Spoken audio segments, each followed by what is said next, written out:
ओम श्री कृष्णाय नमः। ओम परमात्माय नमः। संजय बोला, हे पूर्वोत्तर प्रकाश से करुणा करके व्याप्त और आंसू से पूर्ण तथा व्याकुल नेत्र वाले शोक युक्त उस अर्जुन के प्रति भगवान मधुसूदन ने यह वचन कहा, हे अर्जुन, तुमको इस विषम स्थल में यह ज्ञान किस हेतु प्राप्त हुआ है?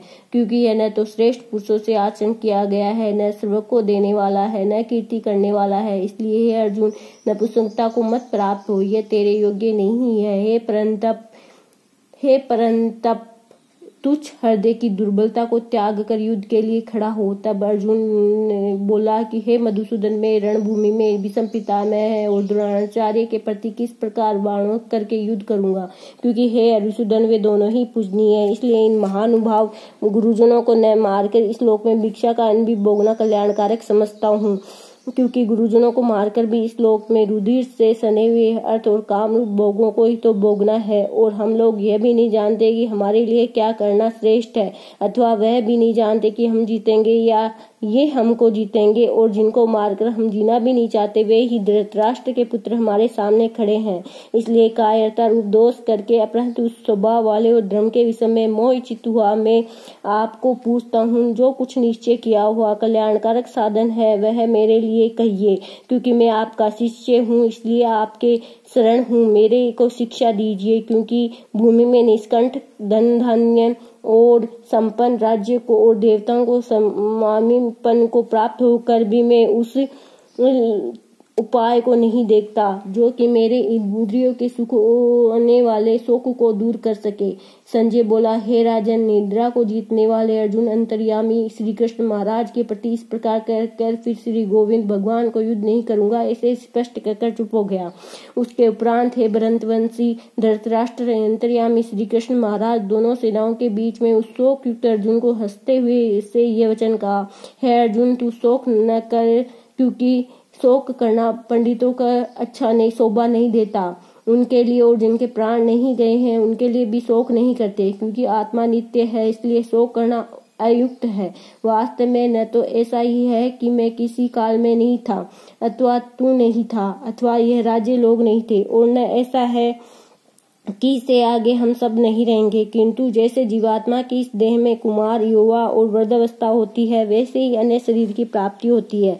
उस विषय में धीर पुरुष नहीं मोहित होते हैं, अर्थात जैसे कुमार, युवा और जरावस्था रूप में सूक्ष्म शरीर का विकार अज्ञान से आत्मा में बासता है, वैसे ही एक शरीर से दूसरे शरीर को प्राप्त होना रूप सूक्ष्म शरीर का विकार भी अज्ञान से ही आत्मा से बासता है। इसलिए तत्व को जानने वाले धीर पुरुष इस विषय में नहीं मोहित होते। हे कुंती पुत्र, सर्दी, गर्मी और सुख दुख देने वाले इंद्रिय और विषयों के संयोग तो क्षण भंगुर और अनित्य हैं। इसलिए हे भरतवंशी अर्जुन, उनको तू सहन कर, क्योंकि हे पुरुष श्रेष्ठ, दुख सुख को समान समझने वाले जिस धीर पुरुष को यह इंद्रियों के विषय व्याकुल नहीं कर सकते, वह मोक्ष के लिए योग्य होता है। और हे अर्जुन, असत वस्तु का तो अस्तित्व ही नहीं है और सत का अभाव नहीं है। इस प्रकार इन दोनों को ही तत्व ज्ञानी पुरुषों द्वारा देखा गया है। इस न्याय के अनुसार नाश रहित तो उसको जान की जिससे वह संपूर्ण जगत व्याप्त है, क्योंकि इस अविनाशी का विनाश करने वाले को कोई भी समर्थ नहीं है।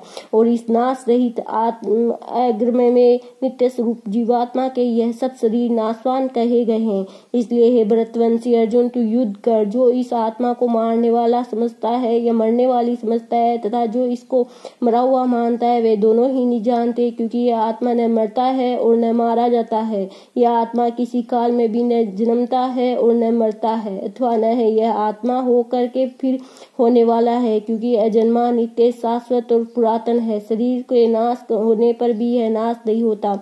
हे पुरुष श्रेष्ठ अर्जुन, जो पुरुष इस आत्मा को नाश रहित, नित्य, अजन्मा और अवयव जानता है, वह पुरुष कैसे इसको मरवाता है और कैसे इसको मारता है।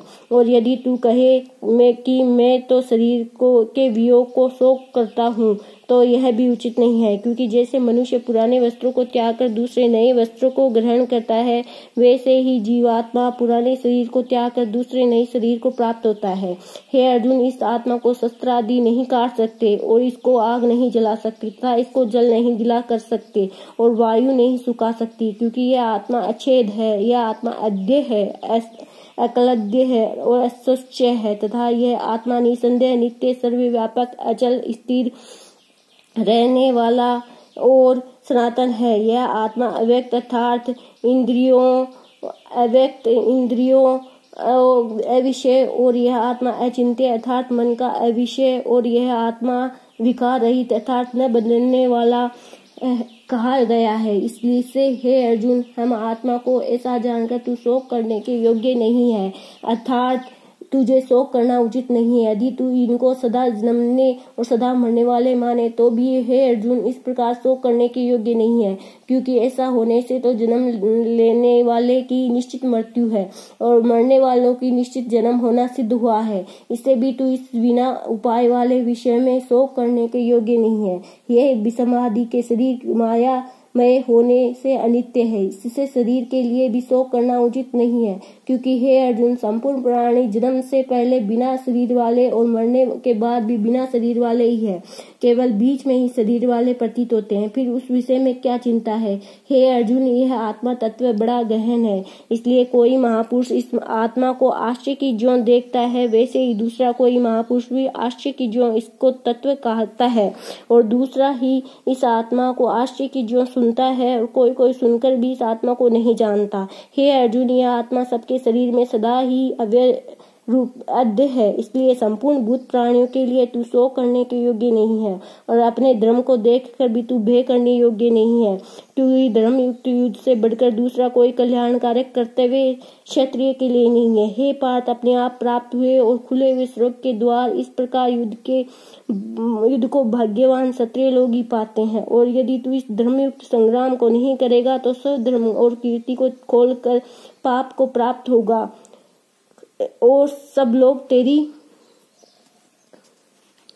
बहुत काल तक रहने वाली अपकीर्ति भी खतन करेंगे। यह अपकीर्ति माननीय पुरुष के लिए मरण से अधिक बुरी होती है और जिनके तू बहुत माननीय होकर भी अब तुच्छता को प्राप्त होगा। महारथी लोग तुझे भय के कारण युद्ध से उपराम हुआ मानेंगे और तेरे वैरी लोग तेरे सामर्थ्य की निंदा करते हुए बहुत से न कहने योग्य वचन कहेंगे।